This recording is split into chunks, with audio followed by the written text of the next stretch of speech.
শুনেন, একটা মেয়েকে, আপনি যে মেয়েটাকে বিয়ে করে আসছেন, এই মেয়েটা কি বাতাসে বড় হয়ে গেছে? জন্মের পর থেকে তার বাপ মা তাকে তিল তিল করে শত শত হাজার হাজার টাকা তার পিছনে খরচ করে তাকে বড় করছে, ঠিক না ঠিক?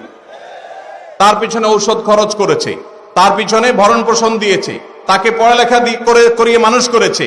সে পড়ালেখা করে শিক্ষিত হয়েছে এই মহিলা, কিন্তু শিক্ষিত হওয়ার পর তার শিক্ষার আলো ছড়াবে কোথায়?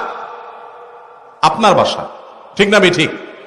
তাকে সুস্থ সবল রাখার জন্য ট্রিটমেন্ট করেছে, চিকিৎসা দিয়েছে, ভরণ পোষণ দিয়ে বড় করেছে। তার এই পুরো জীবন থেকে উপকার ভোগ করবে কে? আপনি, স্বামী এবং স্বামীর বাপ মা, স্বামীর পরিবার, ঠিক না ঠিক? তাহলে উচিত তো হলো জামাই বাবাজি, শ্বশুর শাশুড়ির কাছে যাওয়া, বেআই বেআইন সাহেব অর্থাৎ ছেলের বাপ মা মেয়ের বাপ মার কাছে যায় পায়ের কাছে